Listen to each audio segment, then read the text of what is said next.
Hey everybody, मैं हूँ वर्षा। स्वागत है आपका निवेशोलॉजी में। आज हम बात करेंगे हाइकल के बारे में। पिछले वीडियो में मैंने जो टॉप ग्रोथ स्टॉक्स बनाए थे उसका वीडियो बनाया था, उसमें मैंने हाइकल की भी बात की थी। तो आज हम इन डिटेल एनालिसिस करेंगे हाइकल के बारे में। अब हाइकल बेसिकली करती क्या है? तो हाइकल का एक हाइब्रिड मॉडल है। मतलब क्या, वो क्रॉप प्रोटेक्शन में है, वो जो आपका एनिमल हेल्थ केयर है वहाँ पर है, और जो नॉर्मल फार्मास्यूटिकल बिजनेस है वहाँ पे है। ओके, अब यहाँ पर ये क्या करते हैं? तो ये CDMO लेवल पे काम करते हैं। मतलब क्या कि मान लो अगर मैं क्रॉप प्रोटेक्शन की बात करूँ तो क्रॉप प्रोटेक्शन में, जैसे क्रॉप प्रोटेक्शन क्या हो गया आपका, फंगीसाइड हो गया, हर्बिसाइड्स हो गया। मतलब आपने जो फसल उगाई है उसको पेस्ट से बचाने के लिए आप उस पर फंगीसाइड्स या हर्बिसाइड्स ये सब डालते हो, राइट। ये होता है आपका क्रॉप प्रोटेक्शन बिजनेस। अब यहाँ पर अगर अगेन क्रॉप प्रोटेक्शन की मैं बात करूँ, यहाँ पर हाइकल क्या करता है? यहाँ पे हाइकल के दो डिवीजन है। एक तो उनके खुद के प्रोडक्ट्स हैं क्रॉप प्रोटेक्शन में, और एक जो वो इनोवेटर कंपनियां होती हैं उनके लिए वो प्रोडक्ट्स बनाता है। तो इनोवेटर कंपनियां मतलब क्या? मान लो एक जापानीज कंपनी है, सो बेसिकली इनका एक कस्टमर है जापानीज इनोवेटर, तो उनके लिए वो ये हर्बिसाइड्स फंगिसाइड्स प्रोडक्ट्स बनाता है। तो जापानीज जो इनोवेटर कंपनी है वो हाइकल को बोलेगी कि मुझे ऐसा ऐसा प्रोडक्ट बनाना है, आप मेरे लिए वो प्रोडक्ट बनाओ। सो यहाँ पर क्या होता है ना, कुछ पेटेंटेड प्रोडक्ट्स होते हैं, तो पेटेंट किसके पास रहता है? इनोवेटर कंपनी के पास होता है।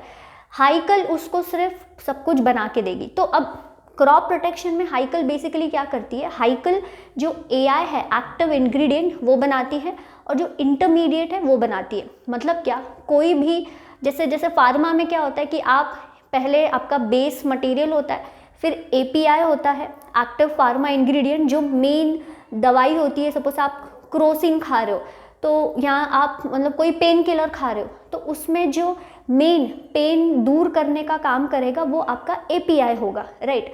So that is active pharma ingredient. तो जैसे फार्मा में बेसिक मटेरियल होता है, फिर एक्टिव फार्मा इंग्रेडिएंट होता है, और फिर इंटरमीडिएट, और फिर फॉर्मुलेशंस। तो वैसे ही क्रॉप प्रोटेक्शन में आपका API की जगह AI होता है, दैट इज एक्टिव इंग्रेडिएंट।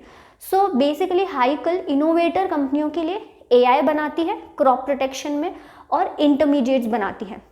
अब हाइकल यहाँ पर कस्टम सिंथेसिस का भी काम करती है। मतलब क्या, जापानीज कंपनी जो है, जापानीज इनोवेटर जो है, वो हाइकल को बोलेगा कि ये प्रोडक्ट तुमको सिर्फ मेरे लिए ही बनाना है, मेरे हिसाब से बनाना है, इतने इतने स्केल पे बनाना है। ओके, सो इसको बोलते हैं कस्टम सिंथेसिस, कि हाइकल सिर्फ उसी कंपनी के लिए ये जो भी वो प्रोडक्ट बोलेगा क्रॉप प्रोटेक्शन में, वो उसको बना के देगी।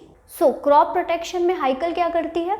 एक तो वो जो एक्टिव इंग्रेडिएंट है और जो इंटरमीडिएट्स हैं वो बनाती है इनोवेटर कंपनियों के लिए, जिसको हम CDMO बिजनेस भी बोलते हैं। ओके, और हाइकल के खुद के प्रोडक्ट्स भी हैं क्रॉप प्रोटेक्शन सेगमेंट में। सो बेसिकली ये पूरे क्रॉप प्रोटेक्शन सेगमेंट में हाइकल हर्बिसाइड, फंगीसाइड और पेस्टिसाइड्स ये सब कुछ बनाती है। और ये जो क्रॉप प्रोटेक्शन का बिजनेस है, टोटल सेल्स में ऑलमोस्ट वो 40% कंट्रीब्यूट करता है। और उस जितना सेल्स उसका क्रॉप प्रोटेक्शन से आता है, उसमें भी ऑलमोस्ट 70% कॉन्ट्रैक्ट मैन्युफैक्चरिंग बिजनेस से आता है। तो हाइकल के 10 से 11 प्रोडक्ट्स अंडर क्रॉप प्रोटेक्शन में, अंडर CDMO बिजनेस में है। 3 से 4 प्रोडक्ट्स वो और ऐड कर रहा है। ओके, और जैसे अगर कुछ एग्जांपल्स की मैं बात करूं, तो एक उन्होंने प्रोडक्ट एक्सक्लूसिवली, जो मैंने कहा था कि कस्टम सिंथेसिस, राइट। सो उन्होंने यूरोपियन क्लाइंट के लिए एक वो प्रोडक्ट बनाया था। एक जापानीज इनोवेटर के लिए प्रोडक्ट बनाया था, जहाँ पर जो कॉटन को ख़राब करते हैं पेस्ट, उसके लिए उन्होंने एक प्रोडक्ट बनाया था। फिर एक पेटेंटेड प्रोडक्ट बनाया था कि जहाँ पे एक ऐसा उन्होंने एक ऐसा प्रोडक्ट बनाया था कि आपका जो फ्रूट का क्वालिटी है उसको एनहांस करेगा, और आपका जो फ्रूट का कलर है उसको एनहांस करेगा, राइट। हाल ही में एक प्रोडक्ट भी उन्होंने कमर्शलाइज्ड किया है। सो ऐसे बहुत सारे बेसिकली प्रोडक्ट्स क्रॉप सेगमेंट के अंडर हाइकल CDMO में बनाती है।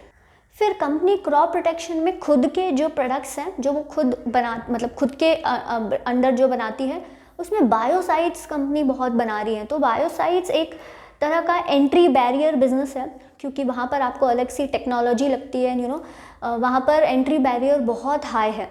सो ऐसे केस में वहाँ यहाँ से भी बहुत अच्छी हाइकल को ग्रोथ आना एक्सपेक्टेड है।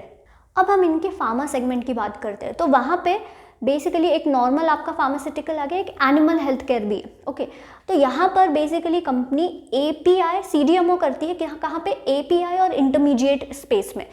सो यहाँ पर कस्टम सिंथेसिस का भी काम होता है कि एक फार्मा कंपनी बोलेगी कि आप हमारे लिए पर्टिकुलरली एक्सक्लूसिवली हमारे लिए आपने ये एपीआई डेवलप करना है या आपने ये इंटरमीडिएट डेवलप करना है, तो हाइकल वहाँ पे काम करेगी। ठीक है, एपीआई का डेवलपमेंट भी होगा, मतलब यहाँ पे R&D इन्वॉल्व होगा जो हम 2 मिनट में बात करेंगे, और यहाँ पर मैन्युफैक्चरिंग भी होगा।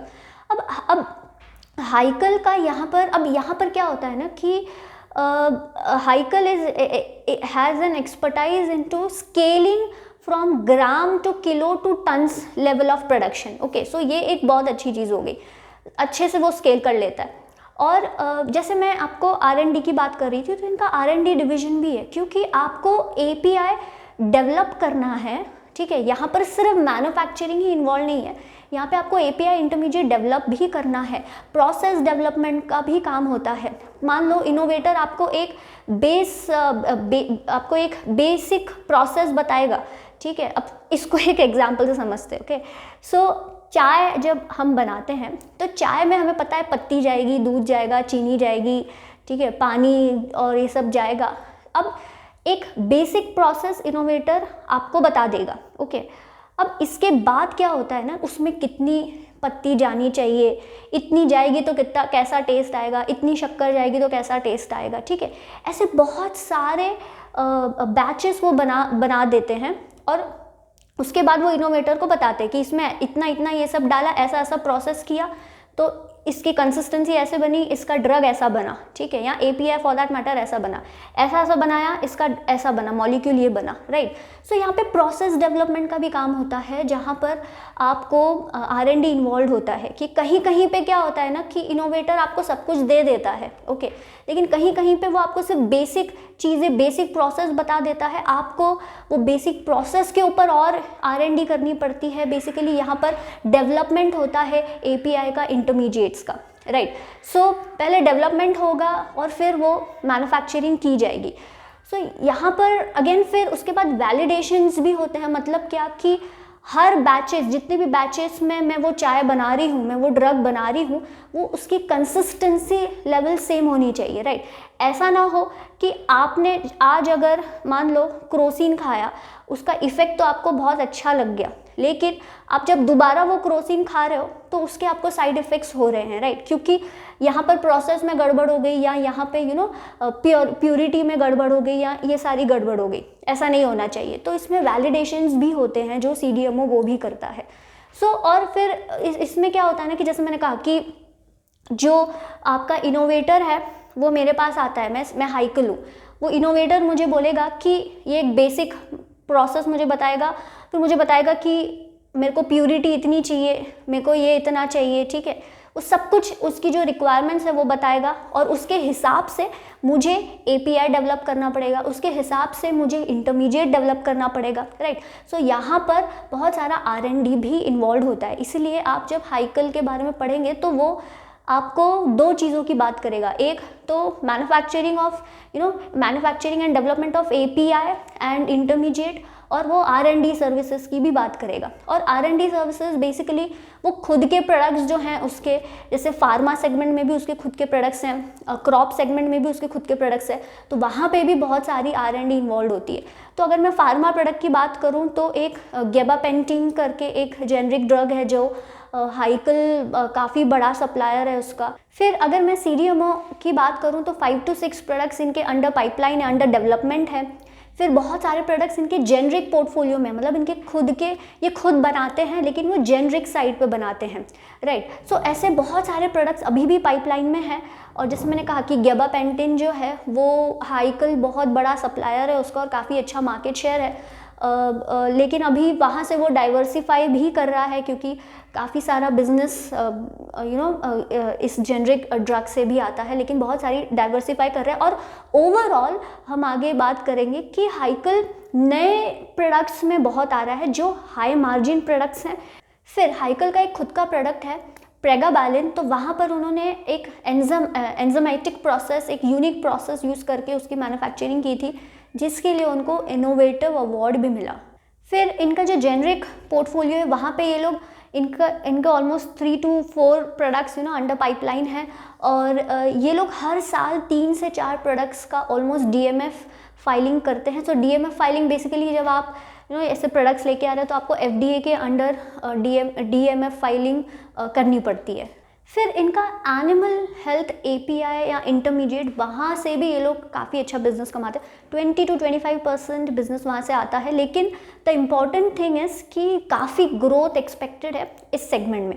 एक्चुअली आप क्रॉप प्रोटेक्शन में देखो, आप फार्मास्यूटिकल्स में देखो, या आप एनिमल हेल्थ केयर में देखो, इन तीनों ही सेगमेंट में या इन तीनों ही डिवीजन में काफ़ी ग्रोथ एक्सपेक्टेड है। हाइकल एक अच्छे स्पॉट पे है क्योंकि एक हाइब्रिड मॉडल है ये। इनके लिए फार्मा के लिए भी बनाते हैं, तो एनिमल फार्मा के लिए भी बनाते हैं, तो क्रॉप प्रोटेक्शन के लिए भी बनाते हैं, राइट। सो बहुत ही अच्छा एक मॉडल है इनका। अब जब मैं एनिमल हेल्थ केयर की बात कर रही थी, तो वहाँ पे भी क्या करते हैं लोग, जो आपका API होता है, जो आपका इंटरमीडिएट होता है एनिमल हेल्थ केयर में या एनिमल रिलेटेड ड्रग्स में, सो उसमें बेसिकली ये लोग काम करते हैं। तो ये लोग इनोवेटर के लिए काम करते हैं। यहाँ पर CDMO जो मैंने कहा, सो जोएटिस के साथ इनका एक कॉन्ट्रैक्ट है जहाँ पे ये API बनाते हैं। तो जोएटिस एक इनोवेटर कंपनी है, उनके ड्रग में जो लगने वाला API है वो बेसिकली हाइकल बनाती है। फिर हाइकल के काफ़ी और भी बहुत सारे APIs और इंटरमीडिएट्स बनाती हैं एनिमल सेगमेंट में। फिर US बेस्ड क्लाइंट के लिए वो एक API बना रही है। तो नॉन एंटीबायोटिक ड्रग में जो API यूज़ होता है वो बेसिकली हाइकल बनाएगी। तो वो ड्रग क्या करता है, तो जो कैटल रिलेटेड जो कैटल होता है वहाँ पर जो उनका इम्यून सिस्टम कॉम्प्रोमाइज्ड होता है, तो उसके रिलेटेड बेसिकली वो ड्रग है। सो ऐसे बहुत, अब जैसे कि हाल ही में एक 10 ईयर कॉन्ट्रैक्ट विन करा है हाइकल ने। तो यहाँ पर सी अगेन 10 ईयर कॉन्ट्रैक्ट, तो आप सर्टेनिटी देख सकते हो, ओके। और सेकेंड थिंग क्या है कि एक मॉलिक्यूल के लिए नहीं, यहाँ पर ऑलमोस्ट 10 मॉलिक्यूल्स होंगे जो हाइकल उस कंपनी के लिए बनाएगा, okay. 10 molecules, 10 year contract, 10 molecules, तो आप समझ सकते हो कि कितनी सर्टेनिटी है। सो हाल ही में आप न्यूज़ में देखोगे कि उन्होंने 10 ईयर कॉन्ट्रैक्ट विन करा है, which is again a very good thing. और बहुत सारे लॉन्ग टर्म कॉन्ट्रैक्ट्स हाइकल के हो रहे हैं। लॉन्ग टर्म कॉन्ट्रैक्ट्स होना मतलब बहुत अच्छी बात है कि आपको एक सर्टेनिटी मिल जाती है, ओके। सो बहुत सारे, हर इसमें आप क्रॉप प्रोटेक्शन में देख लो या बाकी सारे, तो बेसिकली ओवरऑल बिजनेस में इनके काफ़ी सारे लॉन्ग टर्म कॉन्ट्रैक्ट्स इनको मिल रहे हैं। फिर कोविड-19 में जो एक ड्रग बेसिकली यूज़ हो रहा था, फाविपिरावीर, अगर मैं नाम गलत प्रोनाउंस करूँ तो आई एम सॉरी, तो उसके लिए जो API और जो इंटरमीडिएट है वो बेसिकली हाइकल ने डेवलप भी किया था और मैन्युफैक्चर भी किया था। अब बात करते हैं हम मोड्स की, कॉम्पिटिटिव एडवांटेज, ओके। क्या इस बिजनेस में अलग चीज़ है? अब CDMO में, हर CDMO बिजनेस में ये होता ही है कि स्विचिंग कॉस्ट बहुत हाई होता है। मतलब एक बार इनोवेटर ने आपको कॉन्ट्रैक्ट दे दिया तो उसके लिए स्विच होना कोई और CDMO के पास ये थोड़ा मुश्किल हो जाता है, क्योंकि वो आपको टेक्नोलॉजी दे रहा है, वो आपको अपनी IP दे रहा है, प्रोडक्ट की IP दे रहा है, ओके। क्योंकि उसके हिसाब से आपको प्रोडक्ट बनाना है, राइट। सो जो मेन चीज़ है, जो IP है, टेक्नोलॉजी है, वो आपको पास ऑन कर रहा है। सो ऐसे केस में क्या हो जाता है ना कि यहाँ पर स्विचिंग कॉस्ट हाई हो जाते हैं इनोवेटर कंपनी के लिए। और जैसे मैंने कहा कि हाइकल को तो लॉन्ग टर्म कॉन्ट्रैक्ट्स मिल रहे हैं। फिर कंपनी का रेगुलेटरी ट्रैक रिकॉर्ड भी बहुत अच्छा है, 0 ऑब्जर्वेशंस मिले हैं FDAs को, ओके। सो मोड लेवल पे तो company is looking very good. अब कंपनी में अच्छी चीज़ें क्या क्या हो रही है, तो क्रेडिट रेटिंग के हिसाब से बेसिकली हाइकल 600 करोड़ के आसपास केपेक्स कर सकता है। और यहाँ पर FY22 में ऑलमोस्ट 300 to 350 करोड़ के आसपास हाइकल का चल रहा है केपेक्स करने का, ओके। नाउ यहाँ पर बेसिकली ब्राउनफील्ड केपेक्स हो रहा है, तो यहाँ पर कंपनी का जो एसेट टर्न्स जो गाइडेंस है वो भी काफ़ी अच्छा आ रहा है। 1.5x का एसेट टर्न्स का गाइडेंस कंपनी दे रही है। अब सेकेंड चीज़ यहाँ पर क्या अच्छी हो रही है ना कि जो मार्जिन्स हैं, ओके, जैसे मैंने कहा कि ऑलमोस्ट हाइकल के लेगेसी जो मॉलिक्यूल्स हैं वो ज़्यादा हैं, ओके, वहाँ से ज़्यादा बिजनेस आता है। तो आप DVs के मार्जिन्स देख लो, ओके, आप कोई भी CDMO के मार्जिन्स देख लो, उनके मार्जिन्स जो हैं बहुत ज़्यादा हैं कंपैरेटिवली। हाइकल के मार्जिन्स इतने अच्छे नहीं हैं। इसके कुछ कारण हैं।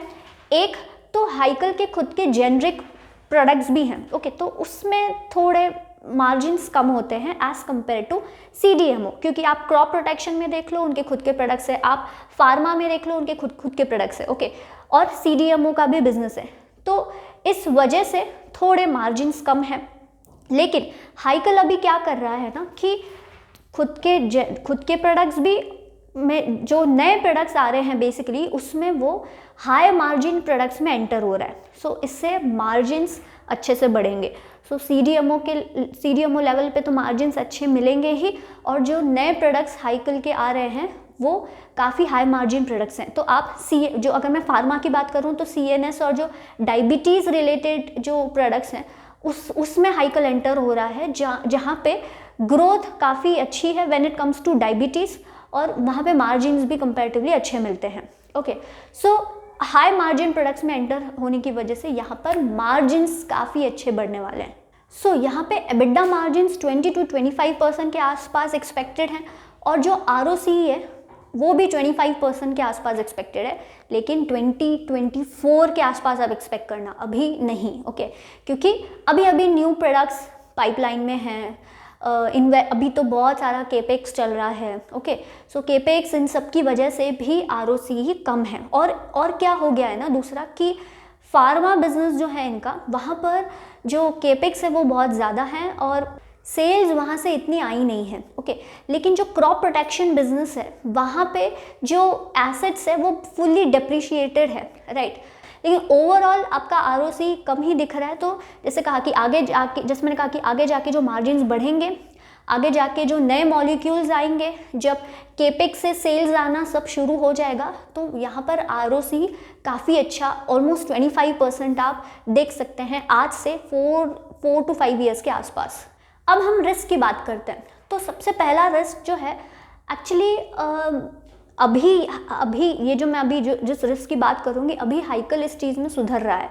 सो बहुत सारे इन्वेस्टर्स अगर जो भी हाइकल को ट्रैक कर रहे हैं तो उनसे आपने सुना होगा कि यहाँ पर थोड़े पुअर डिस्क्लोजर्स हुए हैं मैनेजमेंट की तरफ से। मतलब क्या कि 2019 के आसपास जो फ्लड्स आए थे तो उसके वजह से इनकी एक प्लांट ऑलमोस्ट 3 महीने के लिए बंद थी, और इन्होंने इन्वेस्टर्स को बताया ही नहीं था, और जब बताया नहीं तो जो नेक्स्ट क्वार्टर रिजल्ट्स आए थे उसमें नंबर्स बहुत ख़राब थे, तो इन्वेस्टर्स वर वेरी शॉक्ड। तो बहुत सारे इन्वेस्टर्स ने अपना गुस्सा जताया कि आपने ये बताना चाहिए था हमको, क्योंकि अब बाद में क्वार्टरली रिजल्ट्स में पता चल रहा है कि प्लांट बंद था, ये बंद था, तो इसके वजह से इन्वेस्टर्स बहुत नाराज़ थे, ओके। लेकिन अभी हाइकल इन चीज़ों में सुधर रहा है, which is again a very good thing. So ये एक रिस्क, अब इसको रिस्क में क्लासीफाई करना है नहीं करना है, I actually don't know, but ये एक सोर्स ऑफ रिस्क हो सकता है। सेकेंड ये एक है कि जैसे हाइकल अपना जो रॉ मटेरियल ऑलमोस्ट 35% चाइना से मंगवाता है, लेकिन अभी हाइकल यहाँ पे बैकवर्ड इंटीग्रेशन की भी बात कर रहा है, सप्लाई पे बाहर से सप्लाई पे ज़्यादा डिपेंडेंसी ना रहने की, तो बैकवर्ड इंटीग्रेशन की बात तो कर रहा है, लेकिन फिर भी काफ़ी अच्छे से इनका चाइना से रॉ मटेरियल आ जाता है, तो ये आपका एक सेकेंड सोर्स ऑफ रिस्क हो गया। थर्ड रिस्क ये है कि जैसे मैंने कहा कि we are expecting, even management is expecting कि हाइकल का ROCE आप 25% एक्सपेक्ट कर सकते हो आज से 4 साल बाद, लेकिन you have to consider this कि हाइकल का अगर आप बहुत ही एसेट हैवी बिजनेस है ये, okay, so this can be one of the risk कि कि Hikal being a very asset heavy business, तो अगर वो एसेट्स अच्छे से यूटिलाइज अगेन नहीं होते हैं तो ROCE आपको अगेन 25 तक नहीं दिखेगा। अब हम नंबर्स की बात करते हैं, लेकिन उसके पहले क्वार्टरली नंबर्स जो हाल ही में Q1 FY22 के नंबर्स आए थे, हम उसकी बात करते हैं पहले। तो टेक्निकली अगर आप रेवेन्यू ग्रोथ देखोगे तो ऑलमोस्ट 29% के आसपास है ईयर ऑन ईयर, लेकिन यहाँ पर थोड़ा क्या हो गया था ना कि unavailability of oxygen for industrial use, ये ऑक्सीजन क्राइसिस की वजह से यहाँ पर थोड़ी दिक्कत हुई। लेकिन अगर आप सेगमेंटल परफॉर्मेंस देखोगे तो क्रॉप प्रोटेक्शन अगेन ऑलमोस्ट 30% के आसपास बढ़ा। क्योंकि जो नॉर्मल उनका रेगुलर सेल्स था उसके वजह से, प्लस जो न्यू प्रोडक्ट्स जो मैंने आपसे बात की उसके वजह से भी। फिर जो अगर आप एबिडा मार्जिन देखोगे, अगेन 21% से इंक्रीज़ हुआ, विच is again a very good. और यहाँ पर अगेन एक आप देखोगे कि हाइकल का पहले जो आप टैक्स रेट था वो ऑलमोस्ट 34% के आसपास था, जो अब 26% के आसपास हुआ है। सो अगेन इसके वजह से भी अगर आप पैट देखोगे तो काफ़ी अच्छे से इंक्रीज़ हुआ है। This is also one of the reasons. और ऑपरेशनल परफॉर्मेंस की वजह से तो पैट अच्छा हुआ ही है, लेकिन ये लोअर टैक्स रेट की वजह से भी आपको पैट के नंबर्स काफ़ी अच्छे दिख रहे हैं अगर मैं क्वार्टर की बात करूँ तो। और इस क्वार्टर में जैसे मैंने कहा कि जो फेविपिराविर API है उसके लिए उनको बेसिकली मैन्युफैक्चरिंग लाइसेंस मिला for the production of APIs उनकी पनौली साइट पे। फिर जो जापानीज़ कस्टमर के लिए बेसिकली CDMO लेवल पे उन्होंने फंगीसाइड एक न्यू कमर्शलाइज एक फंगीसाइड डेवलप भी किया, उसको कमर्शलाइज भी किया। और यहाँ से आप सिग्निफिकेंट स्केल एक्सपेक्ट कर सकते हो FY22 में। और कंपनी ऑलमोस्ट 7 प्रोडक्ट्स लॉन्च करने का सोच रही है, 4 in pharmaceuticals, 3 in crop protection almost FY22 में। So revenue growth actually management 15 to 20% के आसपास गाइड कर रही है। काफ़ी बुलिश साउंड कर रही है मैनेजमेंट, क्योंकि काफ़ी सारे इनको लॉन्ग टर्म कॉन्ट्रैक्ट्स भी मिले हैं, काफ़ी सारा केपेक्स चल रहा है, काफ़ी सारे कॉन्ट्रैक्ट्स मिले हैं with respect to every segment that they are in. So बहुत अच्छी चीज़ है when it comes to growth, when it comes to numbers. लेकिन ये नंबर्स हमें धीरे धीरे अभी तो दिखेंगे ही, लेकिन जो एकदम जंप इन नंबर्स है आप उसको FY22 के बाद आप देखोगे कि काफ़ी अच्छे से जंप हुआ है नंबर्स में। अब हम एनुअल बेसिस पे नंबर्स देखते हैं और सेगमेंट वाइज भी इनके नंबर्स देखते हैं। सो आप कंसोलिडेटेड रेवेन्यू देखोगे FY17 में ऑलमोस्ट 1034 करोड़ था, जो आज 1720 करोड़ है FY21 में। एबिडा देखोगे तो 197 से ऑलमोस्ट 323, ऑलमोस्ट 13% के CAGR ग्रोथ पे। पैट अगेन 19% के CAGR ग्रोथ पे, again which is a very good number. अगर आप ईयरली सेगमेंटल हाइलाइट्स देखोगे तो फार्मास्यूटिकल रेवेन्यू जो 611 करोड़ था वो आज 1060 करोड़ है। क्रॉप प्रोटेक्शन अगर आप देखोगे जो 423 करोड़ था वो आज 661 करोड़ है। क्रॉप प्रोटेक्शन जो रेवेन्यू है यहाँ पर ये लोग काफ़ी बढ़ाने की कोशिश कर रहे हैं। अगर आप सेल्स ब्रेकअप देखोगे ना, सो FY20 में जो 46% से ओन प्रोडक्ट से आता था, आज ऑलमोस्ट 58% ओन प्रोडक्ट से आता है, और CDMO में ऑलमोस्ट 41% आता है। क्रॉप प्रोटेक्शन में आप देखोगे तो CDMO लेवल पे आज ऑलमोस्ट 70% के आसपास इनका बिजनेस आता है। ओन प्रोडक्ट्स से ऑलमोस्ट 30% के आसपास इनका बिजनेस आता है। ROE एंड ROC अगर आप नंबर्स देखोगे, जैसे मैंने कहा कि इनके कम हैं, इसके हमने रीजंस देखे। आगे जाके दिस इज़ एक्सपेक्टेड कि ये बढ़े। ओके, क्यों बढ़ेंगे हमने इसके भी रीजंस देखे। नेट डेट इक्विटी अगर आप देखोगे, net debt to equity ratio almost जो 0.9 था, आज वो ऑलमोस्ट 0.6 के लेवल पे है। तो काफ़ी अच्छे से ये लोग कम करते आ रहे हैं, which is a very good thing. अब अगर मैं वैल्यूएशन की बात करूं तो पिछले वीडियो में मैंने कहा था आपसे कि मुझे पर्सनली ये कंपनी अच्छी लगती है, जो ग्रोथ लेवल पे या ग्रोथ पाथ पे ये चल पड़ी है। अगेन बहुत अच्छी चीज़ें हम एक्सपेक्ट कर सकते हैं। 10 ईयर कॉन्ट्रैक्ट मिल गया and everything, long term contracts आ रहे हैं, everything is good, high margin products आ रहे हैं। सो काफ़ी अच्छी चीज़ें हो रही हैं कंपनी में। और जैसे मैंने कहा कि जो डिस्क्लोजर लेवल पे कंपनी काफ़ी अच्छे से सुधर रही है उस केसेस में। सो अब अगर वैल्यूएशन की मैं बात करूँ तो मुझे आज भी, क्योंकि कंपनी काफ़ी अच्छे लेवल पे हमें देखने को मिल सकती है, तो मुझे आज ठीक लगता है ये वैल्यूएशन। मतलब बहुत लोगों को शायद महंगा लग सकता है, लेकिन the growth that I am expecting, the earnings that I am expecting, मुझे काफ़ी अच्छी लगती है ये बिज़नेस। ओके, मैं पर्सनली ये कंपनी को मतलब मेरे पास पर्सनली कंपनी के शेयर्स हैं और मैं धीरे धीरे और इसको बढ़ाते जाऊंगी। सो अगर आपको ये बिज़नेस पसंद है और आपको ये हाइब्रिड मॉडल इसका अच्छा लगता है, तो आप अभी एंटर हो जाइए। ऑफ कोर्स ये मेरा रिकमेंडेशन नहीं है, आप खुद की रिसर्च ज़रूर कीजिएगा। तो आप अभी एंटर हो जाइए और फिर धीरे धीरे जब भी आपको मौका मिले आप उसको बाय कर सकते हैं। या तो आपको लगता है कि भाई नहीं महंगा है, मुझे और थोड़ा रुकना है और थोड़ा देखना है, तो आप ऑफ कोर्स जब भी आपको मौका मिले आप खरीद सकते हैं। मैं पर्सनली इस बिज़नेस में इन्वेस्टेड हूँ और मैं आगे जाके थोड़ा थोड़ा जैसे जैसे थोड़े और मैं चीज़ें देखूँगी उसको मैं और हो सकता है कि मैं आगे जाके और उसको बढ़ाऊँ। सो उम्मीद करती हूँ ये वीडियो आपको अच्छा लगा होगा। अगर हाँ तो प्लीज़ इस चैनल को सब्सक्राइब कीजिएगा, वीडियो को लाइक और शेयर ज़रूर कीजिएगा। हम मिलेंगे नेक्स्ट वीडियो में, तब तक के लिए अपना ख्याल रखिए। जय हिंद, नमस्ते।